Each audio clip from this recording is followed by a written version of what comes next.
ఇక Paravada ఫార్మాసిటీలోని సినర్జిన్ active ingredients సంస్థలో జరిగిన ప్రమాద బాధితులను అనకాపల్లి ఎంపీ సీఎం పరామర్శించారు. ఇక బాధితులందరికీ ఆదుకుంటామన్నారు. విశాఖ ఇండస్ ఆసుపత్రిలో చికిత్స పొందుతున్న కార్మికులను పరామర్శించారు. మున్ముందు ఇలాంటి ఘటనలు జరగకుండా చర్యలు చేపడతామన్నారు.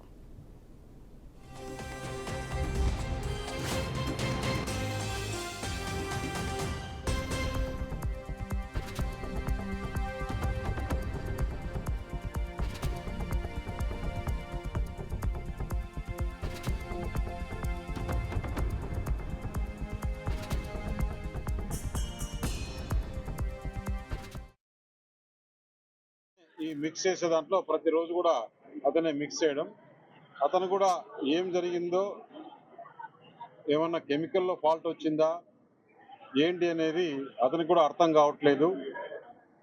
వారి జరిగిన వెంబడే యాజమాన్యం వారు, అంటే అక్కడ పనిచేసే ఆ హెడ్, వారికి తెలిసిన వెంబడే అక్కడికి వెళ్ళి రాత్రి దాదాపు 1:30కి హాస్పిటల్కు తీసుకురావడం జరిగింది.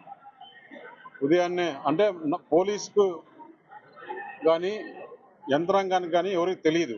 హాస్పిటల్ వారు ఎప్పుడైతే పోలీస్ వారికి ఇన్ఫార్మ్ చేశారో, ఇంత జరిగినప్పుడు పోలీస్ ద్వారా రావాలని చెప్పేసి, అయితే హాస్పిటల్లో అప్పుడే ట్రీట్మెంట్ స్టార్ట్ చేయడము సైమల్టేనియస్గా పోలీస్కి ఇన్ఫార్మ్ చేస్తే పోలీసు కలెక్టర్ మాకు ఇన్ఫార్మ్ చేస్తే కానీ తీరి రాలేదు.